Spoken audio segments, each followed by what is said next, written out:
ሰላም ጤና ይስጥልን ክቡራን የዩቲዩብ ቤተሰቦች፣ የሰዓቱን አጫጭር መረጃዎች እየቀርብ ያለው እስከ ፍጻሜው አብራችሁን ቆዩ።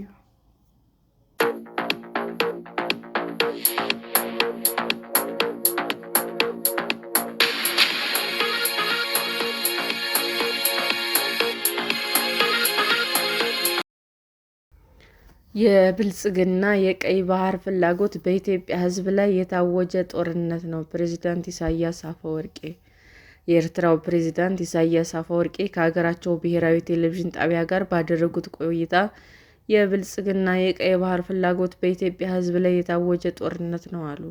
ሰኞ ጥር 4 2018 ዓ.ም በተላለፈው ቃለ ምልልስ በኢትዮጵያና በኤርትራ መካከል ካለው ውጥረት ጋር በተያያዘ ለቀረበላቸው ጥያቄ የውሃ ጦርነት ብሎ ማወጅ ለማን ነው? ለእኛ በቀጥታ የቀይ ባህር ጉዳይ አይደለም፣ የናይል ጦርነት ነው እየታወጀ ያለው። ጦርነቱን ማንን የሚመለከት ነው ብለዋል። ኢትዮጵያ ቀይ ባህርን ለማግኘት የምታደርገው ዲፕሎማሲያዊ እንዲሁም የፕሮፓጋንዳ እንቅስቃሴ ለማዳመቅ የቀረበ ነው ሲሉም ከሰዋል።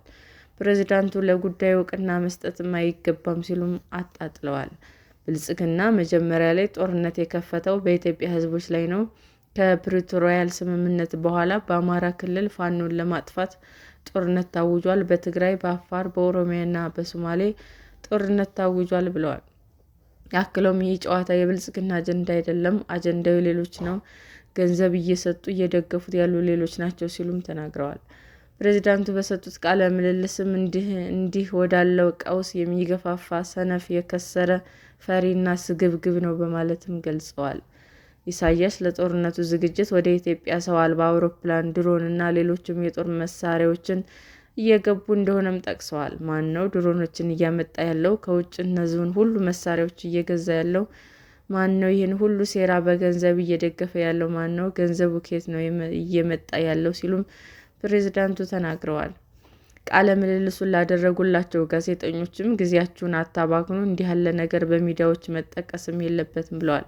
ፕሬዝዳንቱ አክለውም ጦርነት ከተከፈተብን ግን ማንም መብታችንን እንዲያስጠብቅ አንጠይቅም፣ ወደ ውሸት ጠረጴዛዎችም መጋበዝ የለብንም ብለዋል። በኢትዮጵያና በኤርትራ መካከል ያለው ግንኙነት ከጊዜ ወደ ጊዜ እየሻከረ ከመምጣቱ ባሻገር የጦርነት ስጋት ሲስተጋባም ቆይቷል።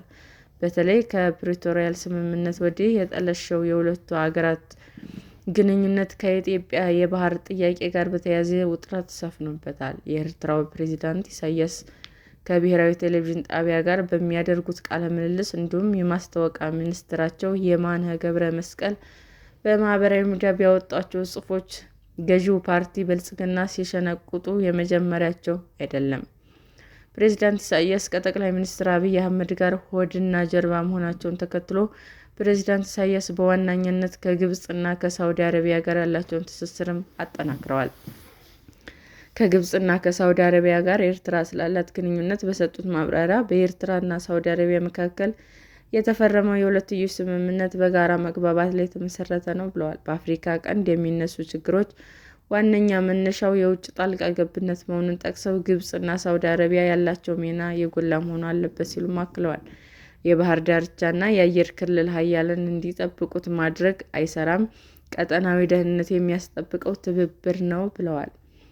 የአሜሪካው የውጭ ጉዳይ ፖሊሲ በጽኑ በመተቸትም የሚታወቁት ፕሬዝዳንቱ ከዶናልድ ትራምፕ አስተዳደር ጋር ያለውን ግንኙነት በፈተና የተሞላ መሆኑን ጠቅሰው ከአሜሪካ ጋር የሚኖር ግንኙነት ከሁለትዮሽ ትስስር የዘለለ መሆን እንዳለበትም ጠቁመዋል። ለአሜሪካ ምልከታችንን ማጋራት አለብን፣ ይህም የሁለትዮሽ ጉዳዮችን ብቻ የተመለከተ መሆን የለበትም ሲሉም ቀጠናዊ ጉዳዮች ስለ ኢትዮጵያ፣ ሶማሌ እና ሱዳን መነጋገር አለብን ብለዋል። ቅድሚያ መስጠት ያለብን ለእኛው ጉዳዮች ነው ሲሉም አክለዋል። ስለ ሱዳን የእርስ በርስ ጦርነትም አስተያየታቸውን የሰጡት ፕሬዝዳንት ኢሳያስ ሱዳን መቆጣጠር ከተቻለ ግብጽ፣ ቻድ፣ ማዕከላዊ አፍሪካ ሪፐብሊክ፣ ደቡብ ሱዳን፣ ኢትዮጵያን፣ ኤርትራን እንዲሁም ቀይ ባህር ላይ ጫና ለማሳደር የተባበሩት አረብ ኤሚሬቶች የውክልና ጦርነት ነው በማለት ተናግረዋል። የሱዳን ጦር ሊመሰገንና ሊደገፍ ይገባል ሲሉም እንደ ደቡብ ሱዳን ያለ ዕጣ ፈንታ ሱዳን እንዳይገጥማትም መጠንቀቅ እንደሚያስፈልግም ገልጸዋል።